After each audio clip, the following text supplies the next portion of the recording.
চলতি মৌসুমের শুরুতেই চাঁপাইনবাবগঞ্জের বিভিন্ন আম বাগান পরিদর্শনে এসেছিলেন চীন, আলজেরিয়া, ইন্দোনেশিয়া সহ কয়েকটি দেশের রাষ্ট্রদূত ও রফতানিকারকরা।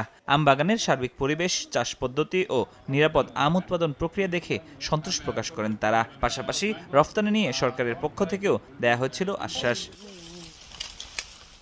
এতে উৎসাহ পেয়ে রফতানিযোগ্য আম উৎপাদন প্রকল্পের পাশাপাশি অনেক কৃষকই সঠিক পরিচর্যা ও বাড়তি যত্নে নজর দেন।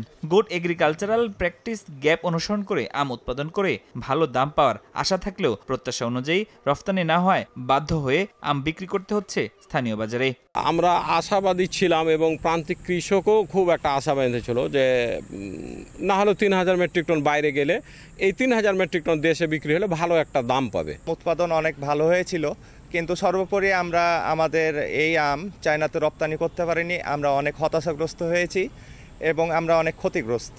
রাষ্ট্রীয়ভাবে টেকসই কোনো কর্মপরিকল্পনা না থাকার কারণে কিন্তু আমরা যারা আমাদের মতো যারা রপ্তানিযোগ্য আম উৎপাদন করে থাকি আমরা কিন্তু প্রত্যেকেই ক্ষতিগ্রস্ত হচ্ছি। লোকাল মার্কেটে বিক্রি করতে হচ্ছে, লোকাল মার্কেটে বিক্রি করতে তেমন আমরা দাম দিচ্ছে না। এটা উৎপাদন করতে আমাদের খরচটা তো বেশি। প্রক্রিয়াকরণ দরকার। আমের প্রক্রিয়াকরণের মধ্যে আমের পাউডার হতে হবে, ড্রাই ম্যাঙ্গো হতে হবে, পাকা আমের। ফাইটোস্যানিটারি ও নানা জটিলতায় প্রত্যাশা অনুযায়ী আম রফতানি করা যায়নি। রফতানি সহজ করতে কাজ করছেন বলে জানায় কৃষি বিভাগ।